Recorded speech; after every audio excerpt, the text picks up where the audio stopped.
Kinshasa, late afternoon. The air is suffocating.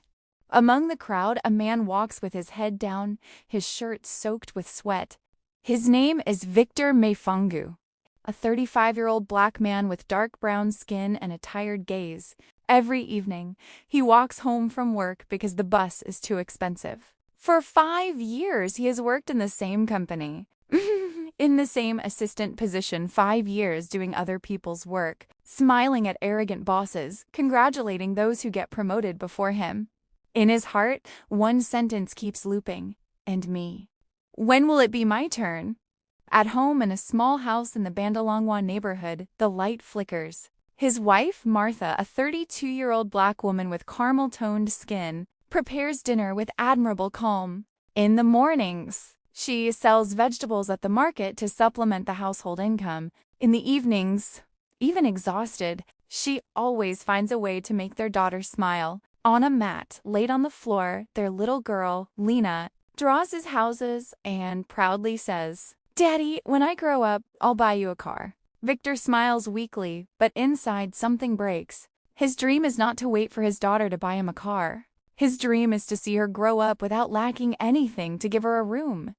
Books, a dignified life, but reality catches up with him.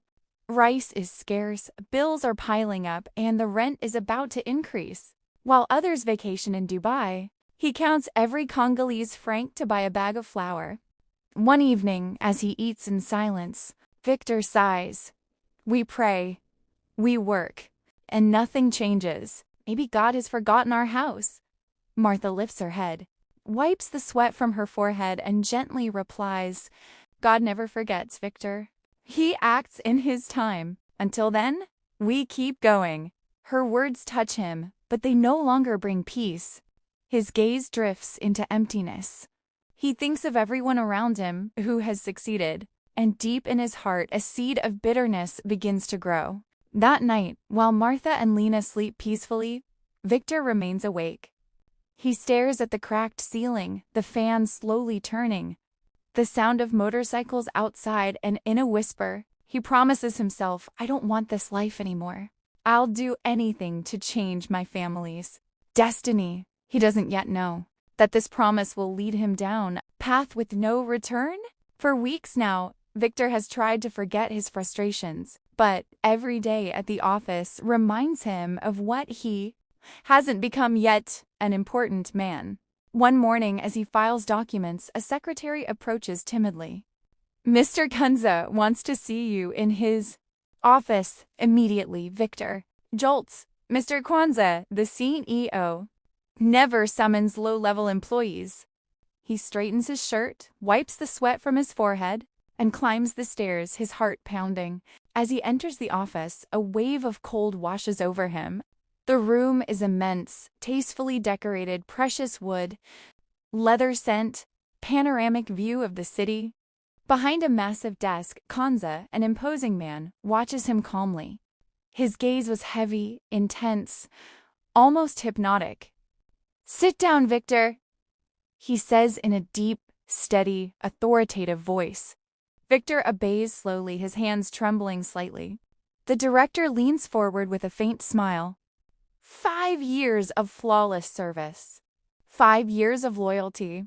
And yet, you're still in the same position. Victor lowers his eyes. An awkward silence settles in. A lump forms in his throat. I work hard, he says. I just hoped my efforts would speak for themselves. The director chuckles softly. Effort is not enough, Victor. The world belongs to those who dare, to those willing to give in order to receive. He stands and slowly walks around the desk, hands clasped behind his back. Each step echoes through the room. Then he opens a drawer, takes out a small black box, and places it on the table between them. A chill runs through the air. You want a promotion? A real one? You want to take your wife out of the market? Give your daughter a dream life? Victor looks up, confused. The box radiates a strange energy. Of course, but I don't understand. What's inside? A cold smile spreads across the director's face. Inside is your future, but every future has a price. He pushes the box toward Victor. The leather creaks under his fingers. Tonight, place it in the bed of the person you love the most in the world. Tomorrow, your life will change. Victor's heart stops for a moment. His hands grow clammy. Sorry, is this a joke? The director leans closer, his gaze turning darker, almost inhuman. The poor call jokes what they don't understand. He pats Victor's shoulder slowly. Go home, think about it. And above all, tell no one. Victor stands up, clutches the box to his chest, and leaves the office. As he walks down the stairs, the director's voice echoes in his head. Those who act win. Those who hesitate disappear. That night, rain falls over Kinshasa. In the small house, Martha sleeps, exhausted. Lena, too, peacefully clutching her doll. Victor sits alone in the living room, the box on the table, staring at it for hours. Every time he closes his eyes, he sees poverty, debts, humiliation, and hears the director's voice, deep and insistent. A tear rolls down his cheek. He stands and slowly walks toward his daughter's room. The lamp flickers. Lena is asleep, her breathing calm and innocent. Victor kneels beside the bed, the box shaking in his hand. Oh, my angel! Daddy just wants you to never lack anything again. He closes his eyes, breathes deeply, and slides the box under her pillow. At that exact moment, an icy wind sweeps through the room. The curtains move without reason. The lamp suddenly goes out. Victor stumbles back, heart racing, terrified. The silence becomes heavy, oppressive. Deep inside, he knows something has begun. Something he will never be able to stop. The next morning, everything seems normal. The sun shines, birds sing, the city awakens as usual. But in the Mavoungou house, something has changed. Lena doesn't wake up. Martha finds her trembling, burning with fever. Her breathing is rapid, her eyes rolling back. Victor, come quickly! Lena isn't well. Victor rushes in, panicked, places his hand on her forehead, burning hot. He tries to wake her, but she moans, lost in a nightmare. Her body convulses. Her lips whisper incomprehensible words. Daddy, why did you do this to me? The words stab him like a knife. They rush her to the hospital, but doctors find nothing. They speak of viruses, rare infections, without certainty. 3 days later, Lena dies in her mother's arms. The house becomes a tomb. Martha screams, cries, prays.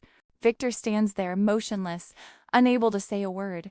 Inside him, everything collapses. He knows what he did that night had consequences. On the day of the funeral, rain falls again. The small white grave is covered with flowers. Victor stares at the ground, fists clenched, eyes empty. Martha collapses to her knees, sobbing while he remains standing, frozen like a statue. One word spins endlessly in his mind. Why? A few days later, consumed by rage, Victor storms into the director's office. What did you make me do? You never said my daughter would die. Kanza looks up calmly and smiles. You were told to place the object in the bed of the person you loved most. Did you think it was a game? Sacrifices are never made without loss. You wanted wealth. That was the price. The next day, Victor receives a call. Prepare yourself. Your promotion is effective tomorrow. The pact worked. Wealth arrived. But Lena's bed is empty. Her doll lies abandoned on the pillow. That night, Victor hears children's footsteps in the hallway. A soft voice whispers, Daddy? He opens the door and one is there. Victor becomes rich. His house grows large, cold, luxurious. But as the walls shine brighter, his soul grows darker. 2 years pass. Victor Mavoungou becomes a symbol of success. Villas, luxury cars, first-class flights, Dubai, Paris, London. At the Burj Khalifa, he dines at the top, champagne in hand. The world applauds him. But inside, one sentence haunts him forever. Martha laughs, takes photos, and enjoys the life she always dreamed of having. But Victor smiles without believing in it. Every laugh from his wife reminds him of Lena's. Every glance at a little girl they pass in the airport tears a silent pain through him. At night, while Martha sleeps peacefully, He wakes up suddenly, drenched in sweat, still hearing that child's voice whispering in the dark, "Daddy, why did you do this to me?" He gets up and walks alone through the silent villa, contemplating the paintings on the walls, the shining marble, the illuminated swimming pool. All this luxury suffocates him. The richer he becomes, the poorer he feels inside. One evening, a grand dinner is organized in a prestigious restaurant in Kinshasa. Victor arrives in a luxury car, accompanied by Martha, dressed in a golden gown. The place breathes wealth, crystal chandeliers, silver cutlery, jazz musicians playing softly. Men in suits toast to his success. Laughter is loud, glasses clink. At the end of the table, Kanza, always elegant, watches him in silence. When the music stops, he stands up, smiling. Victor Mavoungou, the man who climbed higher than all the others. Everyone applauds. Victor timidly raises his glass, a forced smile in his face, but in his eyes there is no light left. After dinner, Kanza invites him to join him on the terrace. The air is warm. The view is magnificent. Kanza lights a cigar, crosses his arms, and calmly says, "You've done good work." "Very good work," Victor replies. Kanza exhales a cloud of smoke and adds, "Soon, I will recommend you for the regional headquarters. But before that, your loyalty must be renewed." Victor freezes. He doesn't need to ask questions. He understands immediately. His breath catches. Kanza looks straight into his eyes, a cold smile on his lips. "This time, the sacrifice must come from your wife." The world stops. The noise of the city disappears. Victor's heart pounds so hard he can hear his own pulse. Inside, Martha laughs with the other guests, carefree and radiant. Victor watches her through the glass, his throat tight. He has obtained everything: money, respect, power. But now he knows that to keep it all, he must sink even deeper into the shadows. And this time, he's no longer sure he will come out alive. Night falls over Kinshasa. In the large Mavoungou villa, everything seems calm. Martha falls asleep peacefully in the master bedroom, lulled by the soft sound of rain. But in another room, Victor paces nervously, pale-faced, hands damp with sweat. On the table, a black candle burns softly beside the packed box, now cracked. Inside, a golden medallion shines with an unsettling light. Victor stares at it for a long time. He knows what he is about to do, but this time, fear surpasses everything. "Just one last time. After that, I'll be free," he whispers to himself. He closes the curtains, turns off the lights, leaving only a red glow from the candle. The air grows heavy. His heart beats so fast he thinks it might explode. In silence, he walks toward Martha's bedroom. She is sleeping deeply, her face peaceful. Victor slowly kneels beside the bed, the medallion clenched in his hand. His lips tremble. "Forgive me. I have no choice anymore." He quietly slips the medallion under her pillow. But the moment he does, the candle flame goes out abruptly. An icy wind fills the room. The curtains rise as if pushed by an invisible storm. Victor freezes. A strange buzzing fills the bedroom. The wall mirror clouds over with mist. Then slowly, a silhouette appears inside it. It is an elderly woman dressed in white with a severe yet radiant gaze. Victor stumbles back in horror. "No, no, this isn't possible." The woman's voice echoes, clear, powerful. Almost divine, this lineage cannot be offered. It carries the blood of the ancestors. The walls vibrate, the ground trembles, candles fall to the floor. A golden light bursts from the mirror and surrounds the sleeping Martha like a shield. Panicked, Victor tries to remove the medallion, but it burns his hand. The pain is unbearable. The smell of burning flesh fills the air. He screams and collapses to his knees. "Please stop. I just wanted to keep what I had." The voice responds even deeper. "You have already taken one innocent life. Heaven will not allow you to take another." A lightning bolt strikes the roof. The entire house shakes. The candle lights itself again, but the flame is black. Victor lets out a scream before collapsing to the ground. Everything becomes blurry. Sounds fade, and silence swallows the room. When he wakes up, he's lying alone in the living room. The candle is extinguished. The medallion has disappeared, but on his skin dark marks are forming, black burns spreading slowly, as if something were devouring him from within. His breathing becomes shallow. He looks up at the ceiling and whispers, "I tried to buy happiness, but it's happiness that bought me." In the days that follow, everything collapses. What once seemed solid vanishes like a sandcastle in the rain. Victor's bank accounts are frozen without explanation. Investors break their contracts overnight. His phone stops ringing. Those who once called him friend, brother, or partner no longer answer his messages. One morning, he learns that his company has been removed from a major project. The same day, his luxury car crashes into a pole. He survives, but as he looks at the smoking wreckage, he understands it wasn't an accident. It was a warning. Since that cursed night, his health deteriorates. The black burns on his skin spread like a living curse. He barely eats. He doesn't sleep. Every night, the same soft, sorrowful voice echoes in his mind.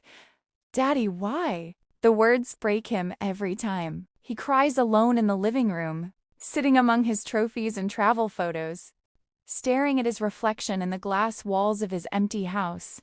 What he sees is no longer a man, but a ghost imprisoned in his own wealth.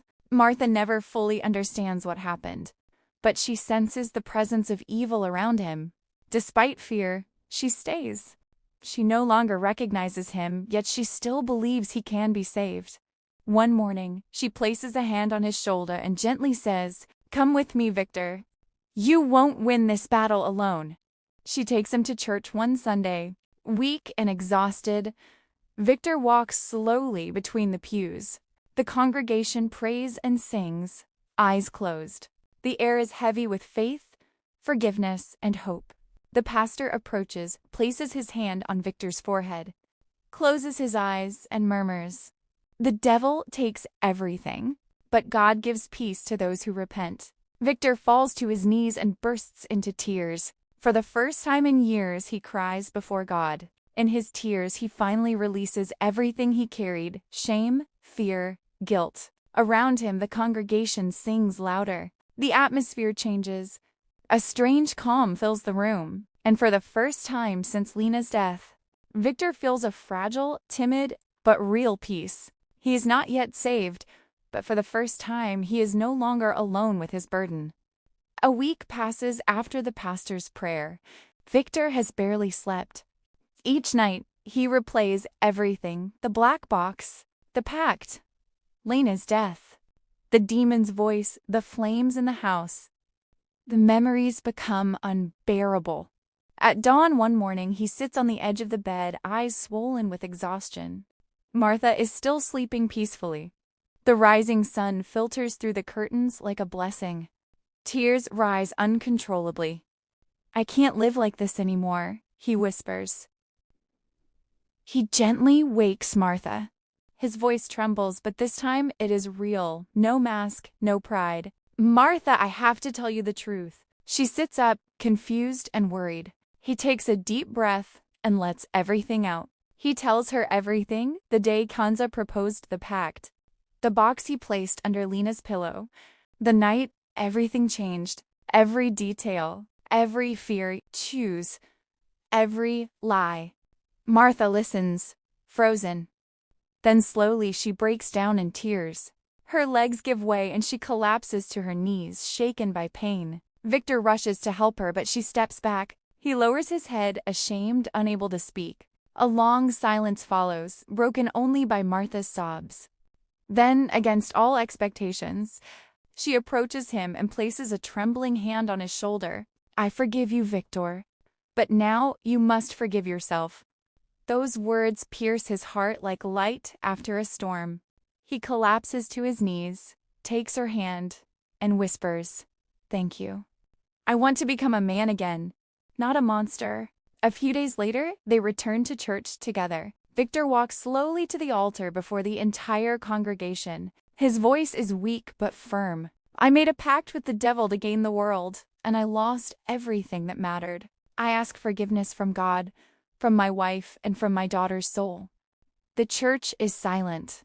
The pastor approaches, places a hand on his shoulder, closes his eyes, and says, "A man who sells his soul can still redeem it if he chooses the light." The congregation rises and prays together. Victor closes his eyes and feels a gentle warmth flood him, as if the weight were finally leaving his heart. That day, he renounces everything: the cars, the accounts, the villa. He leaves it all behind to start over. Poor, but free. Hand in hand, Victor and Martha walk out of the church. The sun shines brightly. A white dove flies above them, carried by the wind. Victor looks up, a faint smile on his lips.